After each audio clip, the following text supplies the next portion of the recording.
Inspector साहेब, मला जरा तुमच्याशी बोलायचंय. मॅडम पुन्हा तुम्ही इथे? ओ तुम्हाला मॅडम किती वेळा सांगायचं?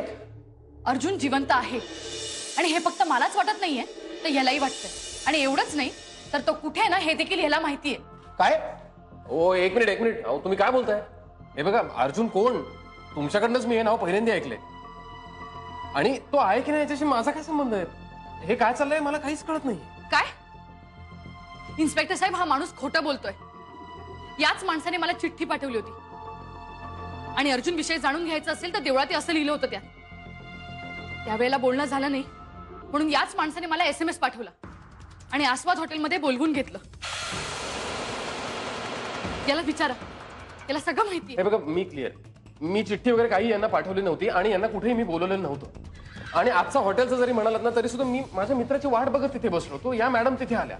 याला सगळं माहिती आहे, विचारा याला. याला सोडू नका इन्स्पेक्टर साहेब, याला सोडू नका. Stop it madam. काय चाललंय तुमचं? हो का लोकांना तुम्ही त्रास देताय आणि का तुम्ही मानायला तयार नाही की अर्जुन या जगात नाही?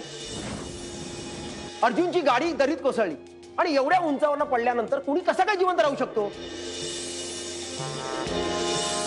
तेव्हा प्लीज मॅडम आम्हाला आमची कामं करू द्या. निघा तुम्ही.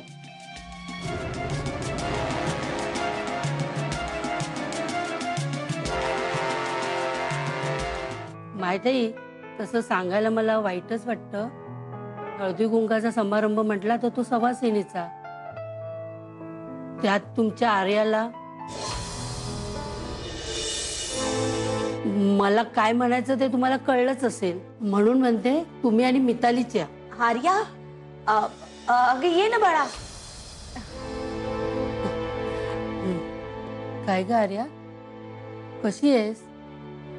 ग झालं ते फार वाईट झालं ग, पण नियतीसमोर कोणाचं काहीच चालत नाही. कोणाबद्दल बोलताय तुम्ही?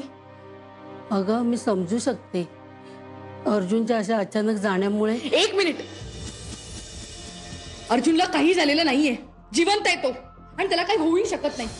यापुढे अर्जुन बद्दल बोलत ना तर याद राखा. आर्या अगं काय बडबडतीयस? मोठ्यांशी असं बोलतात का? एक शब्दही बोल नकोस. जा तुझ्या खोलीत जा. चंद्रू मला असं वाटतं की तिच्या आयुष्यात खूप मोठा काहीतरी प्रॉब्लेम झालाय. अरे पण तिच्या आयुष्यातल्या प्रॉब्लेम मुळे ती तुला का पोलीस स्टेशनला घेऊन जाते? नाही माझं ऐक आधी. त्या तिच्या आयुष्यातल्या प्रॉब्लेम मुळे ना आपण मोठ्या प्रॉब्लेम मध्ये नको यायला. आणि बघ तू तिला भेटण्याचा हा जो योगायोग आहे ना तो आता योगायोगाने सुद्धा घडू देऊ नकोस बाबा. नाही चंद्रू, मला असं आतून वाटतं की तिला कोणाच्या तरी मदतीची गरज आहे आणि आपण तिला मदत करायची. तेव्हा मलाच घालून पाडून बोलता ना तुम्ही मायाताई. त्या आर्याचा फार पुळका यायला लागलाय तुम्हाला. तिला घरातून बाहेर काढू शकले नाही म्हणून काय झालं? वेड्यांच्या हॉस्पिटलला तर पाठवू शकते ना. पण मी का पुढाकार घ्यावा? मी असं काहीतरी करेन की मायाताई स्वतःच तिला वेड्यांच्या हॉस्पिटलमध्ये पाठवते. मगाशी त्या देसाई काकू आल्या होत्या की नाही आपल्या घरी, त्या हळदी कुंकवाचं आमंत्रण द्यायला आल्या होत्या. तेव्हा मायाताई त्यांना म्हणाल्या आमची आर्या सुद्धा येणार हा तुमच्याकडे. ती सुद्धा सुवासिनीचे. काय? हो खरंच सांगतेय. आता थोड्या वेळाने ना आम्ही दोघी जण तिकडे जाणार.